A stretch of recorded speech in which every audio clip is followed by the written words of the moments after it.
मैं बहुत बहुत शुक्रिया अदा हुआ HHTO का और सारे सम्मानित डॉक्टर्स का, डॉक्टर खान, हमारे बीच आए टोकस साहब, वरिंदर जी और बाकी जितने भी पदाधिकारी हैं वो डिग्नेटरीज़ हैं।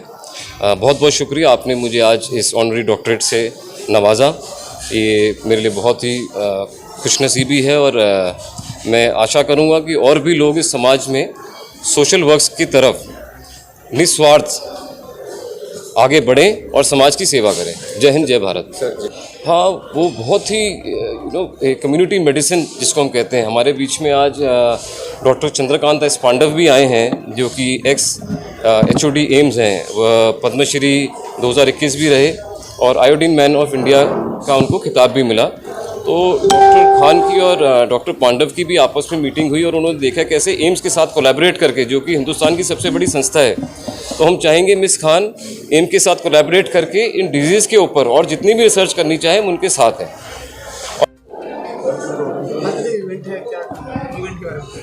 जी ज़रूर। देखिए, इवेंट में हमारा जो मेन मोटिव रहता है वो रहता है कि होलिस्टिक साइंस से रिलेटेड या आयुर्वेदा से रिलेटेड किस तरीके से हम लोगों में हेल्थ अवेयरनेस फैला सकते हैं, उन्हें जागरूक कर सकते हैं। बहुत सारे लोगों को लगता है कि medicine is the only option, इसके ज़रिए ही हम लोग ठीक हो सकते हैं। ऐसा बिल्कुल नहीं है। परमात्मा ने हमारे शरीर में वो क्षमता दी है कि हम लोग अपने आप को खुद की ओर कर सकते हैं, खुद हील कर सकते हैं। सिर्फ दिक्कत कहाँ पे आती है कि हमें इन चीज़ों की नॉलेज नहीं है। हमारे सेमिनार का मोटिव यही रहता है कि जिन लोगों को इन चीज़ों की नॉलेज नहीं है, ज़्यादा से ज़्यादा उन लोगों को हम लोग समझा सकें, बता सकें कि किस तरीके से आप बिना दवाई के अपने आप को हेल्दी रख सकते हैं। होलिस्टिक में कई सारी थेरेपीज़ आती हैं, जैसे एक्यूप्रेशर, एक्यूपंक्चर, रेकी, सुजोग, 119 थेरेपीज़ हैं। उनमें से 50 में हम लोग काम कर रहे हैं और कोशिश है कि आगे भी जारी रखें, तो ज़्यादा से ज़्यादा लोगों को जोड़ पाएँ ताकि अपने समाज को, अपने देश को रोग मुक्त भी बना सकें, दवाई मुक्त भी बना सकें और लोगों को समझा सकें कि आप स्वयं अपना उपचार कर सकते हैं, आपके शरीर में वो ताकत है।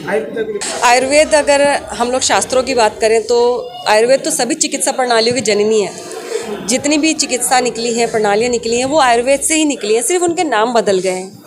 तो अब मैं बहुत बहुत धन्यवाद देना चाहूँगी प्रधानमंत्री श्री नरेंद्र मोदी जी का, जो ये टॉपिक उठा रहे हैं, जिन्होंने सोचा एटलीस्ट कि ये मरी हुई चीज़ें जो लोग भूलते जा रहे हैं उनको पुनः जीवित कर रहे हैं, वरना हम लोग तो भूल ही चुके हैं। हम तो जो पहला ऑप्शन होता है, आप सभी जानते हैं कि हम लोग अंग्रेज़ी दवाइयों को ज़्यादा प्रीफर करते हैं इंस्टेड ऑफ हम लोग जो आयुर्वेदा या हमारी देसी मेडिसिन है।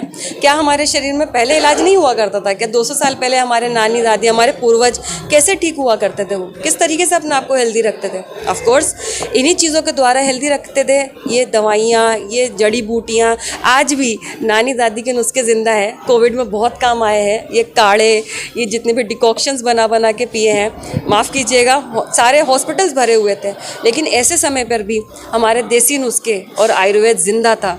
लोगों ने जो जड़ी बूटियों का इस्तेमाल किया है, डिकॉक्शंस लिए, चाहे वो गिलोय वटी हो। इवन हमारे आयुष मंत्रालय ने भी ये बात बोली थी कि आप गिलोय वटी का सेवन कीजिए, आप पंचकर्मा कीजिए, आप प्रतिमर्श नर्से कीजिए घर पे, ताकि आप कोई भी इन्फेक्शन आपके लंग्स तक ना पहुंच सके। तो मुझे लगता है कि मैंने खुद भी काफ़ी लोगों को इस चीज़ के बारे में बताया ताकि वो लोग घर पर ही अपने आप को स्वस्थ रख सकें। ये ऐसा समय था जब अपने भी अपनों का सांस छोड़ने लगे थे। डॉक्टर्स शायद कहीं ना कहीं घबरा रहे थे कि वो भी तो इंसान ही होते हैं ना। हॉस्पिटल्स भरे हुए थे, बेड नहीं थे। ऐसे में अगर कोई इंसान हमारी तरफ उम्मीद भरी नज़र से देख रहा है, क्या हम मना कर देते? नहीं। कोई हमारे पास नहीं आ पा रहा था, हम उसके पास नहीं जा पा रहे थे, लेकिन कुछ ऐसी टेक्निक्स हैं हमारे पास, कुछ ऐसी थेरेपीज़ है कि मैं घर बैठे उनको बता दिया करती थी। आप ये वाला काढ़ा बना के पी लीजिए, आप ये मैग्नेट इस जगह पे लगा लीजिए, आप ऐसे कर लीजिए, आप इस तरीके से आप भाप ले लीजिए, आप नस्यकर्म कर लीजिए। नस्यकर्म इज़ ऑल्सो गुड टेक्निक, जिससे आप किसी भी तरह के इन्फेक्शन को अपने लंग्स तक पहुँचने से रोक सकते हैं और कोविड में बहुत काम आई है। कई लोगों ने मुझे पूछा भी और कई लोगों को मैंने बताया, और जो लोग स्वस्थ हुए उनकी वीडियोस मेरे पास है, जिन्होंने धन्यवाद करते नहीं थके कि मैम आपने आयुर्वेद के ज़रिए और होलिस्टिक साइंस के ज़रिए बचा लिया। क्योंकि कई बार क्या था, ऑक्सीजन सिलेंडर नहीं थे, कई बार कुछ और समस्या आ रही थी। तो ऐसे समय में हमारा नैतिक कर्तव्य बनता है, being a doctor, being a human, कि हम लोगों को बता सके कि भाई कैसे ठीक रहना है आपको, किस तरीके से आप हेल्दी रह सकते हैं। तो वो नैतिक कर्तव्य निभाना हमारे लिए बहुत ज़रूरी था। सबसे पहले आप अपना नाम बता दीजिए। मैं doctor Pramila Sharma nature care पे काम करती हूँ और हीलिंग पे भी काम करती हूँ और मैं चाहती हूँ कि ये पद्धति बढ़े जिससे कि हम बिना पैसे के भी इलाज हो सकता है, इस पे काम करें। और स्पेशली जो आजकल गांव में हम देखते हैं लेडीज़ की स्थिति जो है वो बहुत ख़राब हो गई है, बच्चे और कोविड की वजह से बच्चों पे बहुत बुरा असर पड़ा है। मैं उनकी मेंटल हेल्थ बहुत ही हो गई है, घर में रह के वो जो ग्रोथ टाइमली होनी चाहिए थी वो नहीं हो रही है।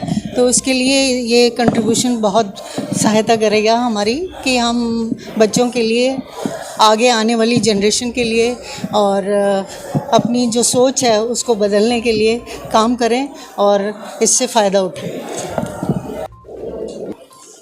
देखिए, जो मैं इसके बारे में जो देखा है, ये आपका जो टोटल ये हीलिंग क्या है, holistic healing treatment and training organisation, ये अपने आप में एक शायद समय की ज़रूरत है।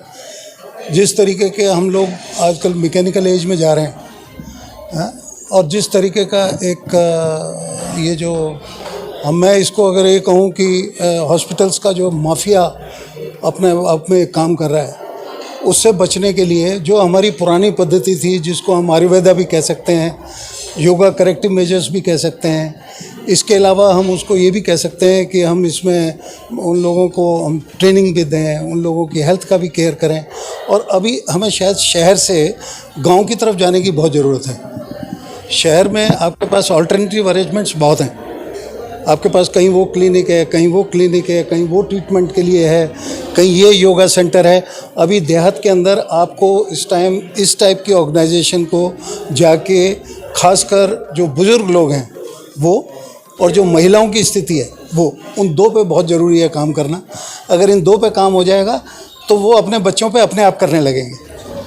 औरतों की स्थिति आप अगर रिमोट गाँव में देखें तो उनको हेल्थ केयर की बहुत ज़रूरत है, उनके हीलिंग ट्रीटमेंट्स बहुत ज़रूरी हैं।